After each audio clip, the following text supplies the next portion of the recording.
In a lot of my videos, I'll repeat the same thing, saying that Tourette's is not just tics. It's a whole lot more than that. It's its own thing.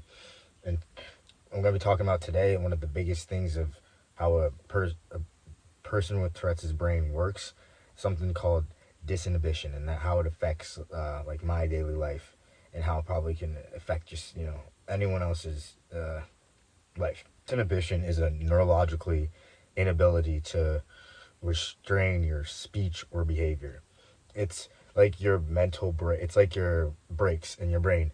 It causes us to overstep social boundaries, to make impulsive decisions, and to say inappropriate comments and shit like that. And we know that it's inappropriate to social scene. We know that we're not supposed to be saying or acting this way, but that is what disinhibition is. It's that's what happens when people drink, is that the filter in your brain right here starts to it starts to be loose, and ours is naturally like that. An example is like excessive silliness, and that's also something that's with examples. Excessive silliness, like you could be laughing at the wrong times. Let's say you're in class. That happened to me sometimes. I just think of something fucking funny, and I'd like try not to giggle to myself. I'm like, why am I want to laugh right now? Well, that's disinhibition, because I have Tourette's.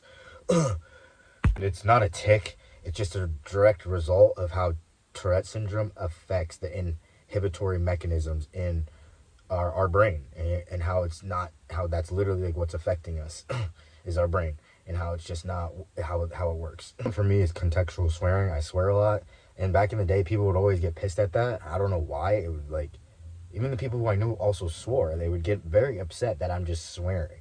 And I used to never swear. I used to be that kid who used to be fucking scared to even say hell, like, until a certain point where I couldn't control it, where I was like, I don't know, I'm just swearing now. I mean, I'm also, a young dude in high school learning shit. You're gonna start swearing eventually. But eventually, it's like, okay, now I can't like stop. I can't. I don't know. It's weird at the time when I was understanding my brain.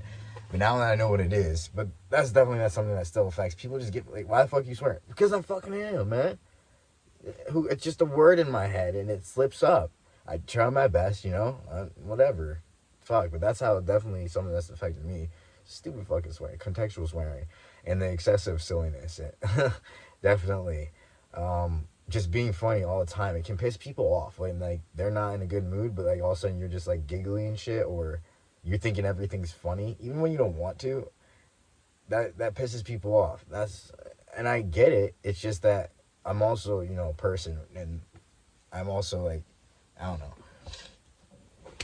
Like, me and my wife have a good fucking time because she has similar symptoms as me, and so we have a good fucking time with each other, knowing that these things that we say and do and how we act it gets us, we do more fun with it than it gets us into trouble, because we were aware of it, some other girls might be like, oh, why fuck, so aggressive and shit. Oh, I have Tourette's, motherfucker. It's who I am. But that's a big one. It's fucking swearing. People, surprised how people get like pissed off just at different behaviors. Like, even if you're not harming anyone. But this is definitely the biggest thing, I think, besides tics, is that our inhibitors are screwy, or they're loose, they're whatever the fuck you want to say. So that affects that doesn't just give us like tics. It makes us, our daily behaviors, different. It's easy for us to pop off on things. People, and again, this is not, I don't know how to describe this as much, but it also goes with your own people's own personality. I'm also my own person. The person over there is their own person. So how they handle this and how this comes off is unique to also the person's personality. The way that my own impulsivity works compared to that dude's Tourette's impulsivity is different. It's still impulsive behavior, but shit, but it's different. So never forget that when you're talking to someone with Tourette's, is that they are also their own fucking person. And how this disinhibition and tics and inhibitors work with their personality is how the fuck it comes off as them. But I'll definitely be making more than one video on this, because it's a long thing you can talk about it, but this is definitely part one. But fuck yeah.